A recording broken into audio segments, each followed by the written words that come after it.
అశ్వ సంవత్సరంలో కైలాస యాత్ర Shri Gayatri tours and travels 8977349696. నమస్తే, వెల్కమ్ టు యూటీవీ. నేను జానకి. ప్రపంచం మరో మహాయుద్ధానికి సిద్ధమవుతుందా? డొనాల్డ్ ట్రంప్ ఇరాన్ గడ్డపైకి అమెరికా సైన్యాన్ని దింపబోతున్నారా? అగ్రరాజ్యం అమెరికాకు ఇరాన్ పర్వతాలు మృత్యు కుహరాలు కాబోతున్నాయా? ఇప్పటి వరకు మనం డ్రోన్ దాడులు, క్షిపణి దాడులు మాత్రమే చూసాం. బట్ ఇప్పుడు ట్రంప్ మైండ్ లో ఒక భయంకరమైన ప్లాన్ నడుస్తోంది. అది బూట్స్ ఆన్ ద గ్రౌండ్.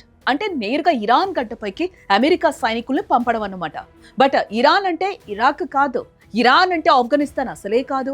ఆ దేశం యొక్క పర్వత శ్రేణులు అమెరికా సైన్యాన్ని ఎలా మింగేయబోతున్నాయి? ట్రంప్ పంపబోయే ఆ లక్షలాది మంది సైనికుల పరిస్థితి ఏంటి? ఇరాన్ అసలు సైనిక రహస్యాలను విప్పుదాం. ఇరాన్ ఒక సహజ సిద్ధమైన కోట. ఆ దేశం చుట్టూ ఉన్న పర్వతాలే దానికి రక్షణ కవచాలు, ముఖ్యంగా జాగ్రోస్ పర్వత శ్రేణులు. ఇవి పశ్చిమ ఇరాన్ అంతటా దాదాపు 1600 కిలోమీటర్ల మేర విస్తరించున్నాయి. ఈ పర్వతాల్లో ఇరాన్ సైన్యం వేల సంఖ్యలో భూగర్భ బంకర్లు, క్షిపణి కేంద్రాలను నిర్మించింది. అమెరికా ట్యాంకులు ఈ ఇరుకైన పర్వతదారులోకి ప్రవేశిస్తే పైనుంచి ఇరాన్ సైన్యం చేసే మెరుపు దాడులను తట్టుకోవడం అసాధ్యం. ఉత్తరాన ఉన్న ఈ పర్వతాలు రాజధాని టెహ్రాన్ కు రక్షణగా ఉన్నాయి. అంటే అమెరికా సైన్యం ఇరాన్ నడిబొడ్డుకు చేరుకోవాలంటే ఈ ఎత్తైన మంచుతో నిండిన శిఖరాలను దాటాలి. ఇక్కడ అమెరికా ఉపగ్రహాలు గాని, డ్రోన్లు గాని పర్వత గుహల్లో దాగి ఉన్న ఇరాన్ సైన్యాన్ని పసిగట్టలేవు.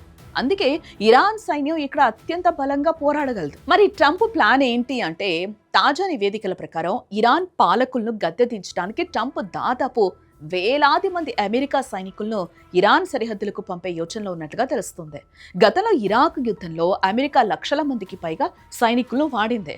బట్ ఇరాన్ సైనిక శక్తి విస్తీర్ణం ఇరాక్ కంటే 3 రెట్లు ఎక్కువ. మనం చర్చలకు పిలిస్తే వాళ్ళు ఫోన్ ఎత్తడం లేదు, అందుకే వాళ్లకు బుద్ధి చెప్పాలి అనేది ట్రంప్ వాదన. కానీ అమెరికా రక్షణ నిపుణులు మాత్రం ఇది సూసైడ్ మిషన్ అని హెచ్చరిస్తున్నారు.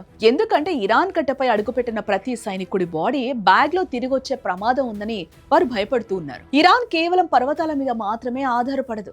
వారి వద్ద ఉన్న షాహిద్ డ్రోన్లు, ఫతే క్షిపణులు అమెరికా నౌకాదళాన్ని పర్షియన్ గల్ఫ్ లోనే ముంచేయగలవు. ఒకవేళ అమెరికా సైన్యం లోపలికొస్తే ఇరాన్ తన సుశిక్షిప్తమైన రివల్యూషనరీ గార్డ్స్ ను రంగంలోకి దింపుతుంది. వీరు సాధారణ సైనికులు కాదు, చావడానికైనా సిద్ధపడే ఆత్మాహుతి దళాలు. అమెరికా ఒకవేళ యుద్ధం మొదలెడితే అది కేవలం ఇరాన్ తోనే కాదు, లెబనాన్ లోని హిజ్బుల్లా, యమన్ లోని హౌతీలు ఇలా ముప్పేట దాడిని ఎదుర్కోవాల్సి ఉంటుంది.